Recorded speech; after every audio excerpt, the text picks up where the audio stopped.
ಉಡಾಯಿಸೋ ಖಾರ ಬಣ್ಣ ರುಚಿಯನ್ನು ನೀಡುತ್ತದೆ. ಮೆಣಸಿನ ಪುಡಿ ಚಿಂದಿ ಉಡಾಯಿಸೋ ಖಾರ ಬಣ್ಣ ರುಚಿ. ಯಾರು ಮುಖ್ಯಮಂತ್ರಿ ಆಗ್ತಾರೆ, ಯಾರು ಮಂತ್ರಿ ದಿನ ನಾನು ಎಲೆಕ್ಟ್ರಾನಿಕ್ ಮೀಡಿಯಾದಲ್ಲಿ ನೋಡ್ತಾನೆ ಇದ್ದೀನಿ. ಯಾರು ಮುಖ್ಯಮಂತ್ರಿಯಿಂದ ಕೊಕ್ಕು, ಯಾರು ಮಂತ್ರಿಗಳಾಗಿ ಸೇರ್ಪಡೆ ಆಗ್ತಾರೆ, ಹೊರಗಡೆ ಯಾರು ಬರ್ತಾರೆ, ಇದನ್ನೇ ಬರ್ತಾ ಇದೆ. ಅಂದ್ರೆ ಇಡೀ ರಾಜ್ಯ ಸರ್ಕಾರ ಮಂತ್ರಿಮಂಡಲ ರಚನೆಯಲ್ಲಿದೆ, ಅವರೇ ಮಾಡ್ತಾ ಇದ್ದಾರೆ. ಮುಖ್ಯಮಂತ್ರಿಗೆ ಏನು 3 ಪೈಸದ ಬೆಲೆನೇ ಇಲ್ಲ. ಆಕ್ಚುಲಿ ಮುಖ್ಯಮಂತ್ರಿ ಕ್ಯಾಬಿನೆಟ್ನ ಮಾಡಬೇಕು. ಇಲ್ಲಿ ಮುಖ್ಯಮಂತ್ರಿ ಇಲ್ಲೇ ಇಲ್ಲ, ಇವರಿವರೇ ಕ್ಯಾಬಿನೆಟ್ ರಚನೆ ಮಾಡ್ಕಂತವ್ರೆ. MLAಗಳೇ ರಚನೆ, ನಾನೇ ಮಂತ್ರಿ ಅಂತ ಈ ಸ್ಥಿತಿ.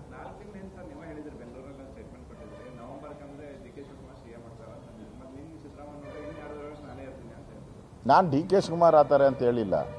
ನವೆಂಬರಲ್ಲಿ ಕ್ರಾಂತಿ ಆಗ್ತದೆ, ಸಿದ್ದರಾಮಯ್ಯ ಔಟ್ ಗೋಯಿಂಗ್ CM ಅಂತ ಹೇಳಿದ್ದೀನಿ. ಇವತ್ತು ಅದಕ್ಕೆ ನಾನು ಬದ್ಧತೆ ಇದ್ದೀನಿ. ಇವತ್ತು ನವೆಂಬರ್ ಡಿಸೆಂಬರ್ ಒಳಗಡೆ, ಈ ವರ್ಷದ ಒಳಗಡೆ ನವೆಂಬರಲ್ಲಿ ಕ್ರಾಂತಿ ಆಗ್ತದೆ. ಈ ಕ್ರಾಂತಿ ಅಂತೇಳಿ ಒಬ್ಬರು ಮಂತ್ರಿ ಮನೆಗೆ ಹೋಗಿದ್ದಾರೆ. ಯಾರು? ರಾಜಣ್ಣ ಅವರು ಮನೆಗೆ ಹೋಗಿದ್ದಾರೆ. ಮಂತ್ರಿ ಅವರು ಕ್ರಾಂತಿ ಅಂತ ಹೇಳಿ ಮನೆಗೆ ಹೋಗಿದ್ದಾರೆ. ಸೊ 100% ಡೌಟೇ ಇಲ್ಲ, ಒಪ್ಪಂದ ಆಗಿರೋದು 100% ನಿಜ. ಈಗ ಜಗಳ ಶುರುವಾಗಿದೆ.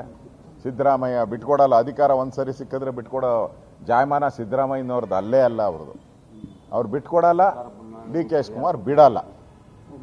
ಸಿದ್ದರಾಮಯ್ಯ ಅಧಿಕಾರ ಬಿಟ್ಕೊಡಲ್ಲ, DK ಶಿವಕುಮಾರ್ ಹಠ ಬಿಡಲ್ಲ.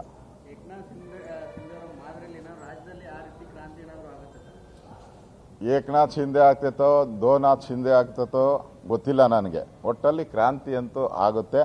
ಆದರೆ ನಾವು ಈ ಕಳೆದ ಬಾರಿ ಆಯ್ತಲ್ಲ, ಆ ಥರದ್ದು ಯಾವುದೇ ಸರ್ಕಾರನ ಮಾಡೋ ಅಂಥ ಇಚ್ಛೆ ನಮಗಿಲ್ಲ. ನಾವು ಮತ್ತೆ ಚುನಾವಣೆಗೆ ಹೋಗುವಂಥ ತಯಾರಿನ ಮಾಡ್ತೀರಿ. ಈಗಾಗಲೇ ರಾಜ್ಯ ಜನಗಳ ಪರವಾಗಿ ಈ ಸರ್ಕಾರ ಸತ್ತೋಗಿದೆ, ಏನು ಅಭಿವೃದ್ಧಿ ಆಗ್ತಾ ಇಲ್ಲ. ಅವರ ಪಾರ್ಟಿ MLAಗಳು ಹೇಳ್ತಾ ಇದ್ದಾರೆ, ಒಂದು ಇಡೀ ಮಣ್ಣಾಕಿಲ್ಲ ರಸ್ತೆಗಳಲ್ಲಿ ಅಂತ.